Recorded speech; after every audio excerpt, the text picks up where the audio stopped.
That's the misnomer. rock You don't burn cocaine. it. You vaporize it, though. That's the kicker with freebase. Is if you burn it, They didn't know it that carbonizes. until many years into it, though. Right. But there was a thing They that I didn't know heard. what to do with it. Yeah. Was introduced by the. Well, they used to chew the coca leaves originally. It was introduced Right. by Thousands some of years. people that want to disrupt the That's inner what they did city in South America. down in Carson, and there's. So you reports about believe it. there was a concerted effort to destroy the black community, Because Well, they that's had to enslave Yeah, when they black got rid of the Kennedys. I did The it Kennedys with wanted to rebuild the inner city, stop the Vietnam War, help America. But the other plan No, was I did that was if they straight and run got rid of the across to it. Kennedys and spent And then that I money used on to the look war, at it. Yeah, but you did they a could good job. rip I up used the to inner live here city. right under the And sun. 2 or 3 generations, the third generation Doesn't now, matter of the if you black did it with the sun working or you force or not, you has did a killed good each job other because and it's very- knocked themselves down more than That's good, 50%. I I'm not didn't sure do the it. percentage, but Leslie. Make a from big what I've deal of it. heard with I people sleep a involved lot. in the government, that they brought the Yes. crack cocaine Yes.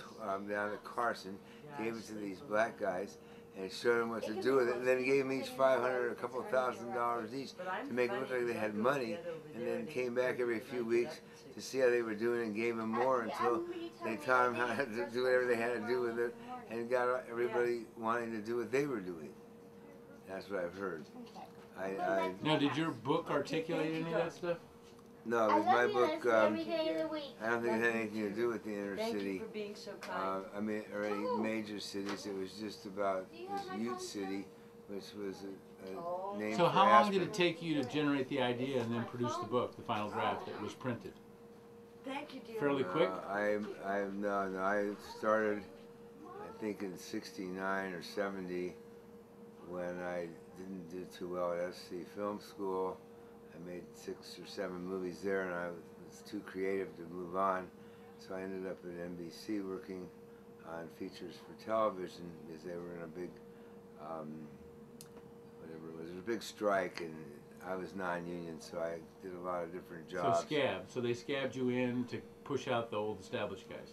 Yeah, well, nobody was there, so I helped fix these shows that were never finished for television, and they needed to be re-edited and this and that. An example would be, they brought in a Western one day. Jack Nicholson had been in this Western, and he'd become famous. They brought in a Western, they brought in all the outcuts, and they said, recut this thing, and this Jack Nicholson guy, find as much footage as you can on him, on the stuff that wasn't used, and build up his scenes as much as you can. And And that was cutting film, right? right. Well, it was recutting it. Yeah. He was remaking it with this guy. But working with the actual master print. Right, well, Herb Strock was he was the editor or the director who would remake the movie, and then I was his assistant.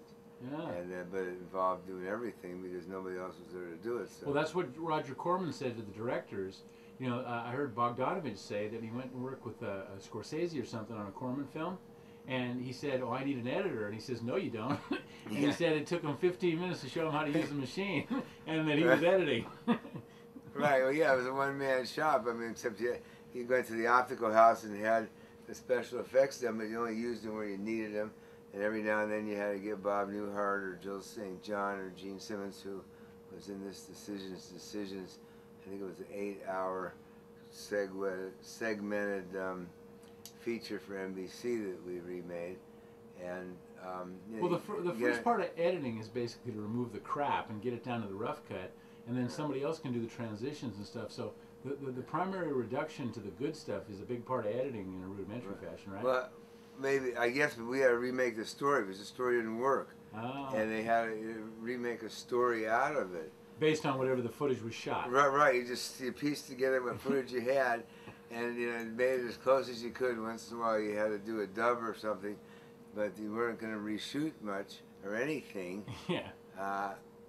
We might have reshot one scene, maybe. See, I heard that Corman would pretty much have a parameter. I want 10 minutes of tits, 10 minutes of violence. I don't give a fuck what the story is. You better come in at budget or below. And then he would spend all the money on the trailer. That he would basically cherry pick the footage and put the trailer together because of the drive-in movie mentality. Right. And it was all about the post-processing to jury rig it however you had to. Like that's what Joe Esterhaus does with scripts, right? He comes I know in. he's a pretty good writer, that guy, though. He's a pretty good rider, but like on the Days of Thunder, he was like the fourth guy in, and then he even, I think, was bumped, and then they jury rigged it with somebody else. But the guys that come in as the fixers, those are the guys that make the Yeah, books. they just reorganized it to make a story, I guess. But speaking of that, when I drove down La Brea today from Hollywood, by the time we got to from Hollywood down to Inglewood, we must have seen 10 of those signs of Bruce Willis's new movie, The Surrogates. Yeah. 9 of them were the girl, and 1 of them was the guy. But I mean, every 2 blocks you saw it. I don't see how that can justify the advertising on how many seats you're Yeah, going but to remember sell. when Cannonball Run opened in 2,500 theaters because they realized you don't let word of mouth grow. You do a huge worldwide advertising blitz, and you proliferate the world before people can hear even that it sucks. So as long as it'll pull a fucking minute 50 trailer, a minute 30 trailer, it'll get people to go in the theaters, and they already pay their fucking money. And it sweeps it. Well, Leslie saw Hangover, and Erica saw Hangover. I wonder who liked it better. Leslie said it wasn't all that great. It must have been funny, though.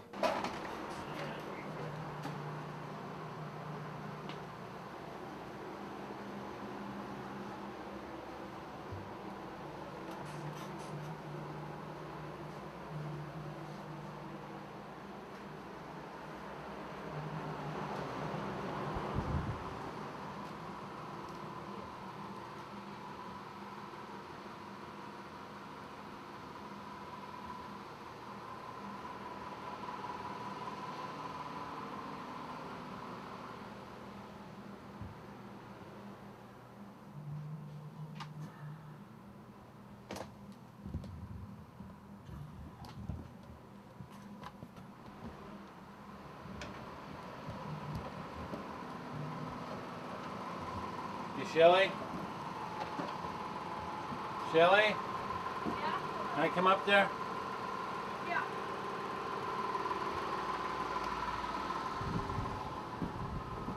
Oh, No, it's not nice in there, though. no, I can't see it for shit. See, it's not enough light, but I'm just building some, I'm just establishing, I'm going to run the whole thing. But it's messy. It's messy in here, though. I know it's messy. I don't like it. This is just to pull some, I'm just resampling that tick.